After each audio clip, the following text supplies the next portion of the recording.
topics and opinions expressed in the following show are solely those of the hosts and their guests and not those of W4CY Radio, its employees, or affiliates.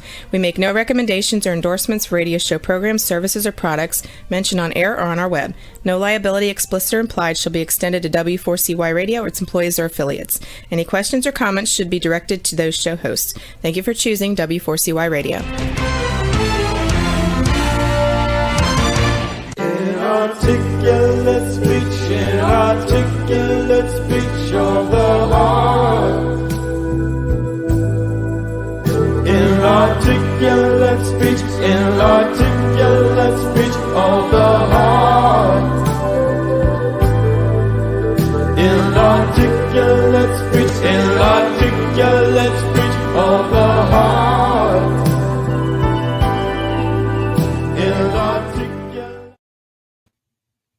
Hello, and welcome to It's Your Voice. My name is Bahia Yaksan. I'm a core alignment coach, an emotional wisdom training specialist, and a diversity educator for over 30 years now. And I love having conversations with people and thinking about words and how people speak from the heart. And that's why I love that Van Morrison song, because sometimes inarticulate speech, how do you articulate it? But my guest today, wait till you hear the music and meet him, because we're going to play 3 songs today by a most amazing guest. And I want to just mention to you my website in case you're interested in my programs that I coach individuals, groups, and I lead trainings around diversity issues, stepping out of patterns, cultural habits of thinking, because we can learn how to step out of those habits and create new pathways that are far more inclusive. So today, my guest is Reggie Harris. He's a singer, songwriter, storyteller, and a world-renowned song leader. I'm going to read from his website, which you will check out, I'm sure, after the show. He's also a powerful interpreter of the global music narrative. He is a passionate, engaging, inspirational, I want to say educator. The website says entertainer, both are true, and a concert artist. Recognized for focusing new energy on the important role of music in the discourse for inclusion and the struggle for human rights, using the lessons of history. And one thing that's really striking to me when I listen to his songs is I almost want to say unbelievable hope, like the ceaseless not giving up no matter what, and believing in people. And we're going to talk about whatever we can fit in between your magnificent songs, Reggie. Reggie, thank you so much for being here today. Well, it's my pleasure. And I love that introduction. I was once on Facebook called Relentlessly Positive. So I don't think that fits me totally, because I try to be very practical as well. But yes, hope fills my body for a variety of reasons, and I just try to shine it on. And can you share what are some of the reasons? Sure. I think first and foremost, I was born this way. I seem to, from a very early age, just exhibit a real need and a desire to connect with people. But I also come from a community in Philadelphia, Pennsylvania, and it's not unlike many other communities of African Americans, people of color who have endured decades of oppression and have found a grounding that exists in that community, and that those who raised me with the idea that even though things are not as you wish, that doesn't mean that those struggles can't be overcome. And I've seen that in so many different varieties and from so many different communities. So, and I think the other reason is that music is eternally hopeful. I just find so much depth and passion in the emotional realm of music that continues to be reborn in me, even when I'm not thinking about that in particular. When I'm, I have my days and I have my weeks when I'm not particularly happy about the way things are or the way things seem to be going. But when I return to the music, and it's never far from me, it just gives me a sense that, as Bernice Johnson Reagan, one of my mentors, said, music makes things possible that seem impossible. I believe that to my core. Wow. Yes, I actually got to hear her once, and I remember her saying, a true leader's job is to serve. Yeah, well, it's a remarkable thing. I mean, with her and with Pete Seeger and like Harry Belafonte and then many of the nameless heroes that I carry in my heart. Those folks who they say we make a way out of no way, and the way they expressed that most often was in music. Uh, One of the things that I grew up singing and being bathed in as a child were the spirituals. And the spirituals are such a powerful example of music that does a number of things. It gives you an opportunity to identify where it is you are in the transport, where you are in the journey. If you're devastated as they rose out of the experience of slavery, if you were devastated by your surroundings, by your treatment, by your oppression, you can name that. You can mourn that. You can acknowledge that. You can name it. But the songs do not allow you to stay there, because once you've gotten out that immediate distress, they kind of lead you to a place where now you need to sing into some other existence. And so songs like Wade in the Water, and songs like Ain't Gonna Let Nobody Turn Me Around, and songs like Oh Lord, How Come Me Here, all of those amazing songs that came out of that community that of people who found themselves in bondage, gave them an opportunity to not only deal with their own personal stuff, but also to connect with each other, so that you also know that regardless of where you are in this struggle, you're not alone. And I think that's one of the things that in our present society, we get trapped by the fact that we're constantly being called to suffer or to just experience things on our own terms.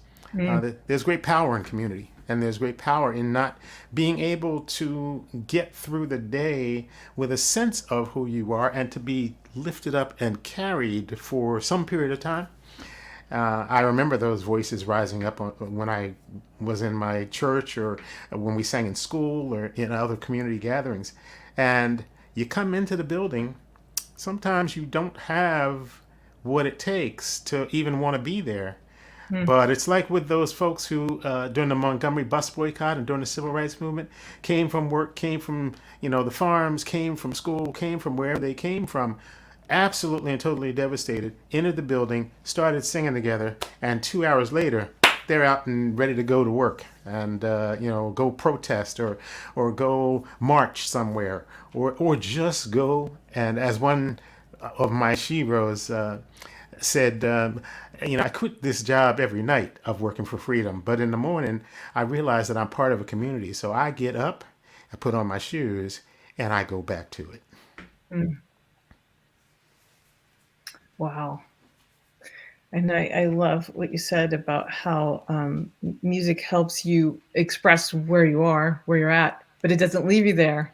And the lift up and the carrying you to a different place. Yes, like that. Yes, thank you for naming that experience of talk about something that can help you shift your state of mind. Well, we got a lot of shifting we got to do these days. But Yeah, that's always been true.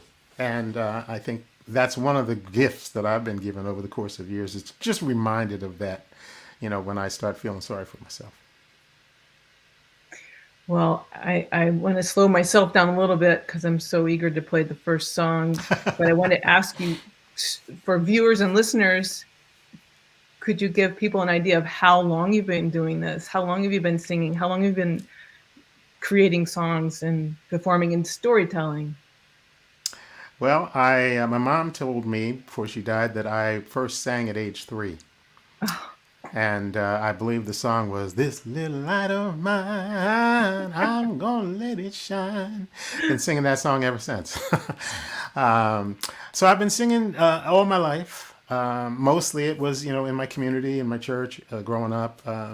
A story of so many African Americans or people of color. But also singing all through school in choirs and little groups.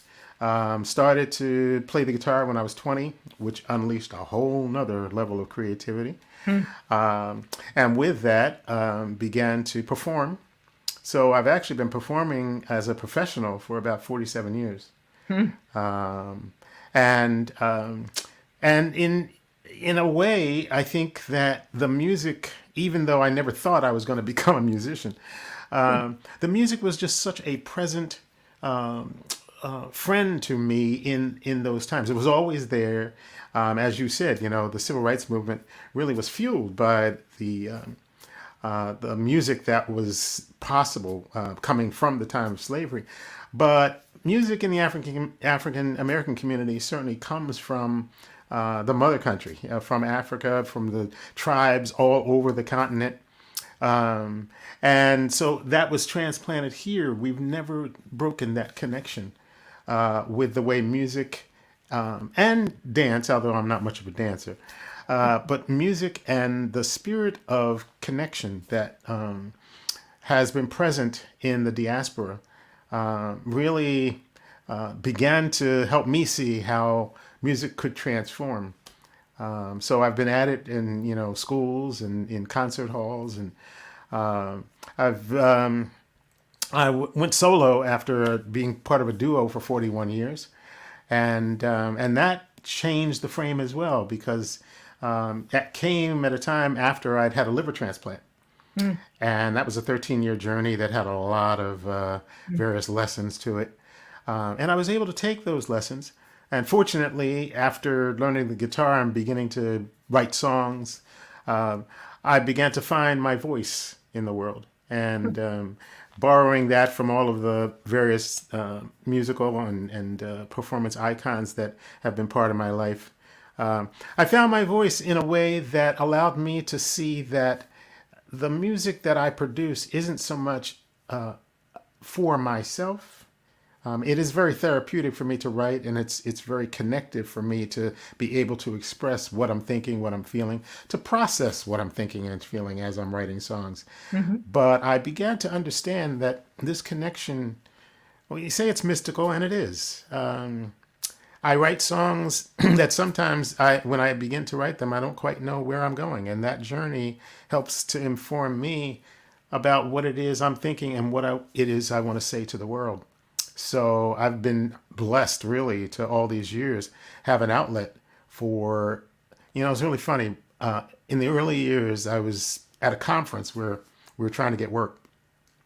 And I had the blessing of hearing the amazing James Baldwin give a speech that night. Wow. And what he said was, I was totally focused on how many jobs I was going to get that weekend. And he said, the role of the artist is to see the community in which you live and to observe what is happening in that community, in your society. And as you see things, you take them into your filter. And then whatever it is that is your gift, whether it's writing or, painting or dancing or whatever your creative expression is, you let that simmer in your filter, and then you have to show the world what it is you see. And when he said that, I was thinking, oh, that's so cool. I'm an artist. And then he said, sometimes what you see will be beautiful. Sometimes what you see will make people feel joyful and happy and thrilled. But many times you will see things that are painful. You will see things that are oppressive, of devastation. You will see things that kill people. You will see things that desperately need to be changed. And it is your job to show your society what you see in that light as well. When he said those words, I was thinking, oh my, not what I signed up for. But then he said, the world will not always love you for what you show, but if you are doing your job, you will survive the experience. Wow. Yeah, it was a powerful night, and it's taken me most of my life to really filter that out, because you can't always show people in the same way. And I think that's one of the lessons. It's one of the opportunities for growth, that as artists, we figure out ways to not only state our own voice, but also to state it in ways that open up the possibility that it will help people to see something different. And it's not always up to us, I mean, people hear and see what they hear, but the communications that you're trying to accomplish as an artist and as a writer, I think is one of the most fascinating things. Your voice versus what you think people can handle versus what is true in the moment. Wow, thank you for breaking that down. Your voice, what is true at the moment, and what you think people can handle. So you're thinking about all those things. Mm-hmm. Yeah, it can make for a really challenging writing. That's amazing, and it's wonderful. Thank you for sharing your James Baldwin's lesson on the role of an artist. I always love hearing, what is the role of an artist from different points of view. So thank you for bringing that in. I wanted to ask you, what would you like to say about Hickory Hill, the song our wonderful sound engineer will play first before we play it? Mm-hmm. Transformative song for me. Some of the songs I write are obviously songs that come out of observation about events or phrases or things that just come to mind. This was from an experience that I had in 2012 of walking on the land where my two sides of my family came into being.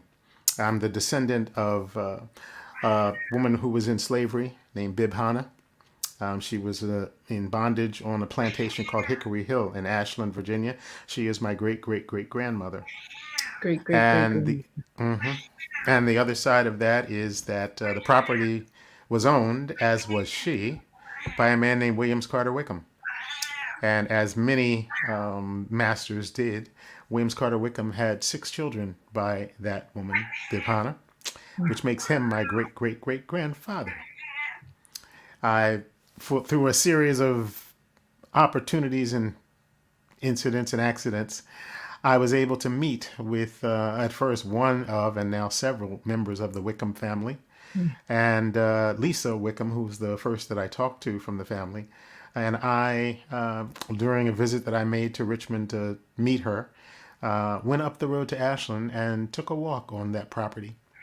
And Hickory Hill came out of that experience of being together on the land, 3,000 acres of land that our families, I will say, shared, but not in equal measure. Wow, thank you so much. And if there's time, I'd love to share how it impacted me when I first heard it, but I really want the viewers and listeners to hear it now. I'd love to hear that. If you can start with Hickory Hill now, that would be fantastic.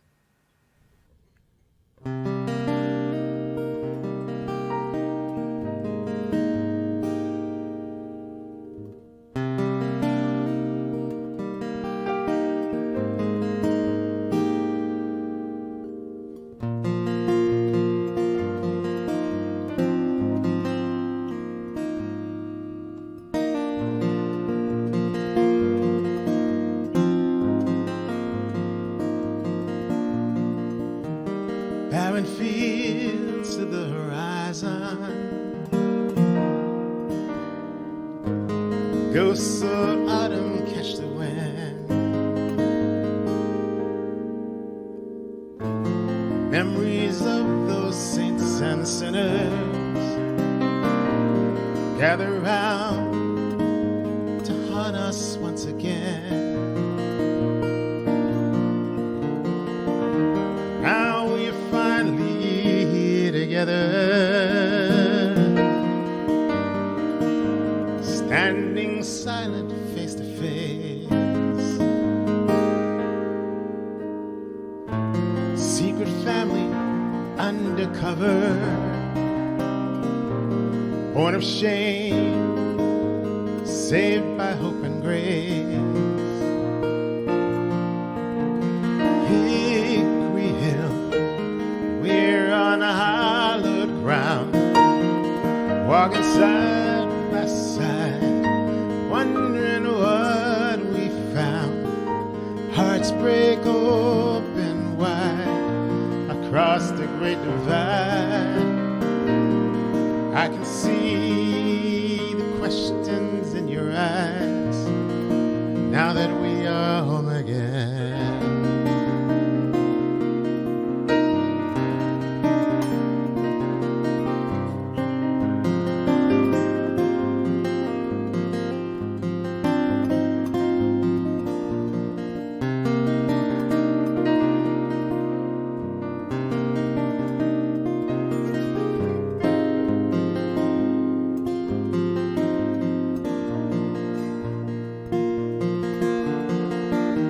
They celebrate the grand illusion,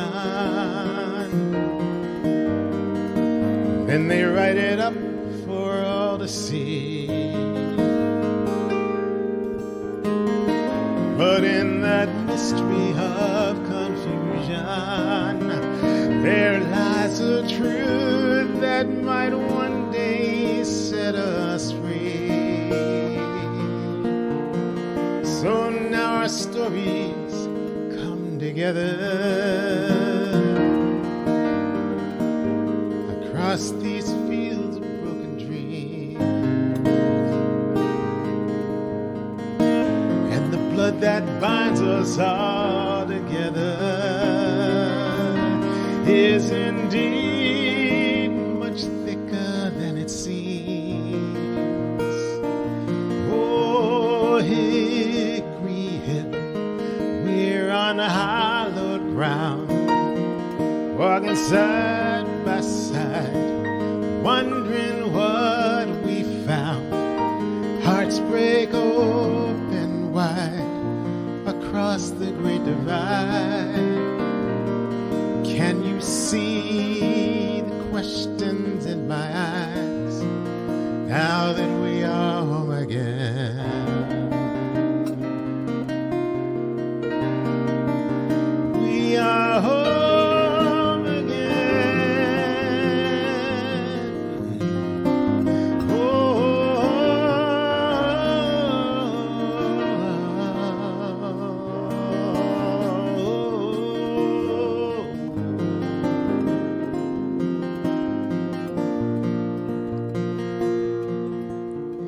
Hickory Hill, we're on solid ground, walking side by side, wondering what we found. Hearts break open wide across the great divide. Can you hear those demons as they die now that we are home again?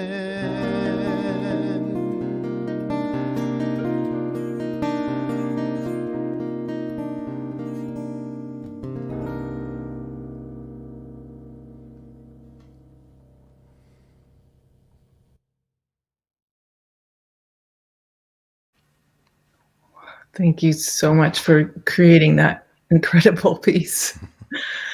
Oh my gosh, it totally breaks my heart open to just imagine that moment. And I kept thinking, okay, just write down the lyrics that. I mean, I just was writing the entire song down. Oh my gosh! And just Thank you. the I'm ghosts of honored. Autumn Saints. And anyway, I don't want to use time talking about how it makes me feel, but I sure have a lot to share about it.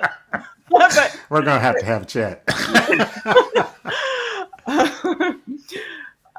I do want to hear what you were going to say, and then I might just share one little piece. Well, it was such a transformative experience to be there. I couldn't get out of the car for 10 minutes once we drove up. And so after our visit, I went back home, and Lisa went back to Richmond. And then for 2.5 weeks, 3 weeks, I couldn't think of anything else. And so as I often do, I just began to write down phrases. And, I realized right away that it wasn't a song that I could write without telling her and without asking her what she felt that day. Because it was a shared experience. And so I was just very grateful that she was open to exploring that and to sharing her thoughts. And then I know that, as I got to the end of the writing, I was thinking about the artistry. I was thinking about the change. The first time I say, I can see the question in your eyes. The second time I said, can you see the questions in my eyes? Because that was what our conversation was, sharing back and forth what our reflections were. And then I got to the end and I thought, where does this go? And I thought, can you hear the demons as they die? Because we were acknowledging that, I started to quote Maya Angelou earlier, history, despite its wrenching pain, cannot be unlived, but if faced with courage, need not be lived again. And we had opened our hearts to each other to embrace a very painful history between us, between our family, and in so many ways, between so many people in this nation. But we realized together that we don't have to be defined by that past. So it's very... it's one of the songs in life that I think I was placed on earth to write, and that I get a lot of fulfillment in that. Absolutely, and I'm so grateful that you were placed on Earth. And yes, I just want to share that one is I really think we should call it something besides training, but training. I was leading 3-day weekend training in the South years and years and years ago. Honestly, about 20 years ago, there was an opportunity. We had mixed. I know when Mom went to college, it was called mixed groups, when African American and Caucasian American people were in the same room. And I was offering people the chance to say how it felt, different people from whatever their background was. And there was a young woman who was the granddaughter of someone who owned people, thought they could own people, or part of the system. That in which we're still feeling heavily vestiges of. And when I originally asked her, I think it was only 3 or 4. That's about the 4th time when and automatic because of our conditioning and et cetera, et cetera. Her first reactions were very automatic. The woman of white privilege was trying to defend her grandfather, but then saw that she actually couldn't. And I validated, we're all human, we're not like saying, oh, he's a bad person, you should not think well of him, right? We were just saying it's history. We're just trying to get to the truth that your song talks about, right? How the truth is what heals. If we just go to the truth and find the truth, no one wants to hold anyone down. We all want everyone to be free. So she did find it when I said, it's not about whether or not your grandfather was a good person. The question is, how do you feel knowing that your grandfather owned other human beings? And she burst into tears and sobbed and sobbed and sobbed and sobbed. And everyone in the room, so did everyone in the room. 25 students and administrators. And it was incredibly healing just to get to that truth. And to see like the African American students see how much pain she felt from her side of the situation was incredible. Like your song just totally brought that all back to me. And but it's just so much more. It's just so much power. I just so appreciate that you're sharing this and that people can find it and people can share it and look, just listen to this song. This is the mission I've taken on, and fortunately it has come gradually, as it would have to. I didn't realize when I first began to embrace this, and really it came from just experiencing episode after episode, so many aspects of racism and oppression, and just trying to figure out what I could do about it. And I didn't realize that the first thing, and talk about training, I went to get some training because I felt really frustrated that I kept finding myself in these conversations and these situations where we had the opportunity, but we didn't have the language. And I went for training with the National Coalition Building Institute and discovered that I couldn't just go out and do this work, that I needed to be healed first, that I needed to come to grips with what I felt and what I had felt and what I had pushed down in my being and come to grips with where that lodged and how that affected everything going forward. I thought I was done with a lot of this stuff, as we do as human beings. But I discovered in that training, after some sharings with partners and being in the large group, that I had a lot of pain that I wasn't aware of, and I had a lot of rage. I never saw myself as a rageful person, but I discovered a whole bevy of anger that would take years to sort of exhume, deal with, acknowledge, and let go. And in a way, I'm obviously still letting go. It's a lifetime process, but I certainly began to be able to get to the point where this meeting with Lisa, and then eventually with her sister Wallace, who was the oldest in the trio of the group of 4 children descended from Williams Carter Wickham. And one afternoon, sitting with Wallace, she turned to me and said, I want to and I need to say that I'm sorry. And she said, I don't know what I'm expecting that to do, but I know I need to say it. And in that moment, I didn't know what to say. And I said that. And she said, I don't need to hear, we'll keep working at this. And that song, for me, it didn't end it. It actually opened the window for where we are now going in our ongoing relationships with each other. Totally makes sense.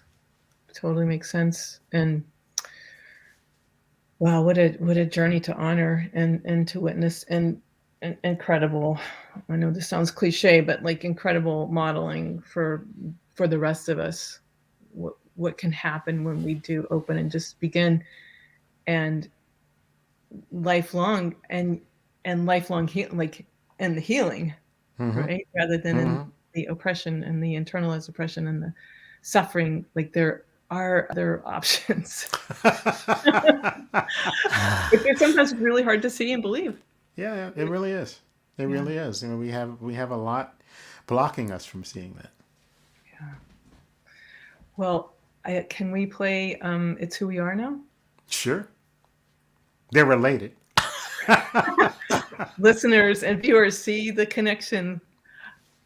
Love these lyrics too. Thank you, Roxy. Our wonderful sound.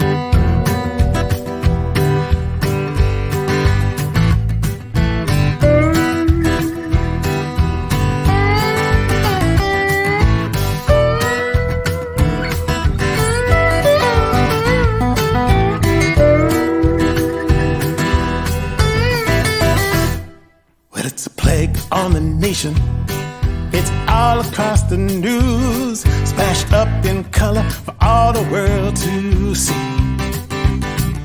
Our leaders say they're angry, people are confused, so I guess this just comes down to you and me. It's a universal struggle, one fed by vicious lies. We've all been bought and sold for someone's gain. It's a mystical dilemma. It's a puzzle that defies our attempts to fit the pieces in the frame. So we stand before the mirror and we say, why? How did we get this way? It's who we are.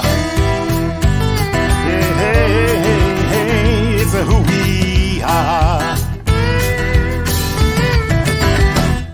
Well, you can blame the politicians, you can blame your neighbors too, you can blame the founding fathers for what their mothers didn't do. Well, the answer is quite simple, it's not hard to recognize. It's greed, it's self-indulgence, it's the fear of compromise. And a lot of introspection where the truth is known to be. It's our choices that betray us. It's the lie that says we're free. And we stand before each other. We say, why?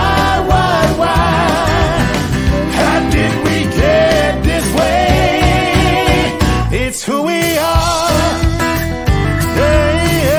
Hey, this is who we are. Hey, it's not the be-all or the end-all. Vision by design. It's gonna take a revolution, and we're running out of time. It's who we are. Hey, this is who we are. Oh, but we can change. Hey, yes, we can change. But we can change. Hey, yes, we can change. Hey, we can change. Oh, I know. But we can change. Won't be easy, but we can change. Yes, we can change. It's in our hearts, it's in our hands, it's in our minds. But we can change. Incredible. I feel like standing up and giving motivation. I'm dancing over here. Oh my gosh, incredible. I mean, the lyrics are brilliant. Your voice is beautiful. And like that, like, and then we can change. Wow. Like, oh my gosh. Update. It's funny. I started writing that song probably 3-4 years ago in my head. Really, I kept hearing people, leaders, people every day saying when awful things happen, in America, I can't believe that happened here. That's not who we are. And I said, no. If you follow history, that's exactly who we are. But I couldn't write that without having a flip on it, because there are good people in this nation, and there are people who have worked from the beginning of this nation in all sorts of ways to try to introduce change. And then I saw, actually it was in the middle of the pandemic, and I saw the protests about Breonna Taylor and the protests about the statues and all of the symbols and the thing about Charlottesville and all of that. Saw people of different races, colors, ages, going out in the streets and saying, no, we are going to stand up and we are going to say no. And we are going to change. And at that point, I was able to write from a sense of real reality. Yeah, we're working. We're not necessarily working at the pace that we need to work, but we can change. And the whole thing opened up. Wow. Yeah, I love it, because I was like, wow, how did you capture all of that? Because Oh my God. the irony, it totally came back to me. Well, that's not who we are. I'm like, no, that is who we are. And I mean, I love studying U.S. history, and it's hard because of they've all so much pain and torture and near genocide and all of it. Yeah. But it sort of opens the heart, and I know some schools are starting to work on it and bring in more and more actual what really did happen, and reflect on it differently. I just think it's so critical. It's critical to know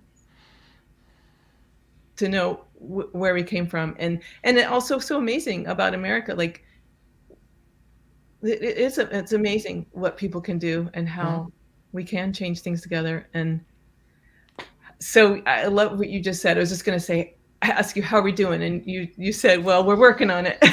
It's a work in progress.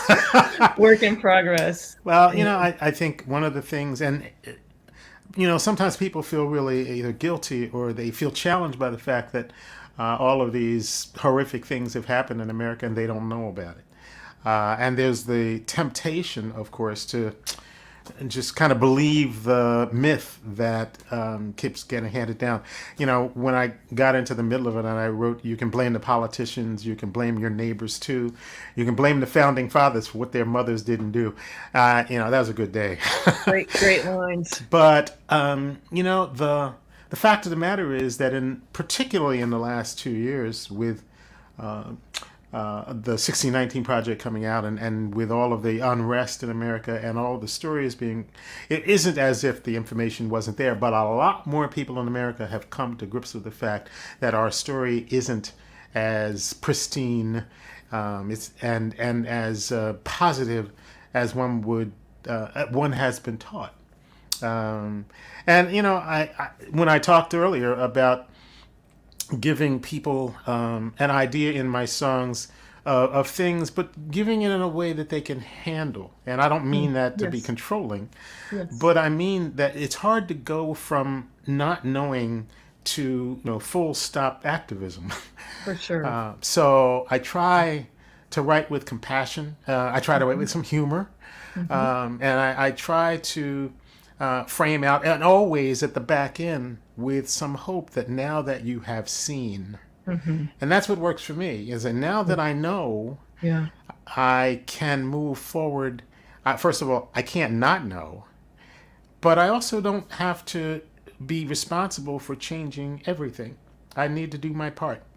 And that's what I try to introduce. Wonderful. Yes, just a part, and recognizing that although guilt is real and definitely blocks connection and keeps us from getting to know each other. So I really encourage people to find a way out, move through it. And accountability is a different thing. We can step into it. Like, okay, what can I do? Okay. That's a great point. Yeah. So I see we're really about to wrap up, and I'm going to do a different outro, and I think it takes about 3 minutes. So let me just thank everybody now, because Reggie, thank you so much. Incredible. They can find you, reggieharrismusic.com. Go find the 2021 CD, phenomenal songs. Just look at it all. It's fantastic. Look at any of it.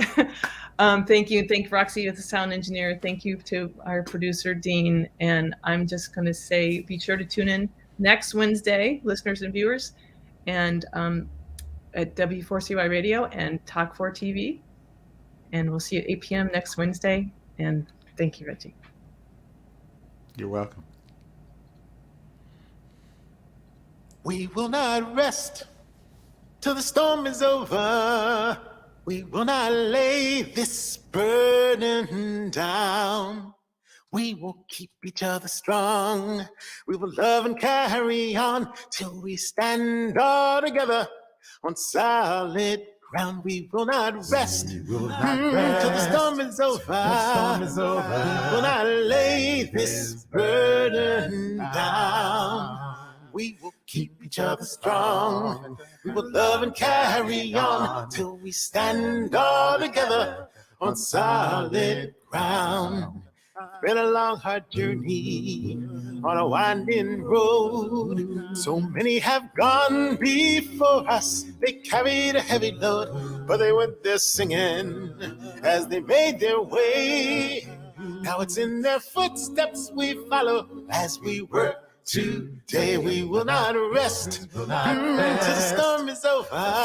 We will not lay this burden down. We will keep each other strong. We will love and carry on till we stand all together on solid ground. We will not rest till the storm is over. Hey, we will not lay this burden down. Well, we will keep each other strong. We will love and carry on till we stand all together on solid ground.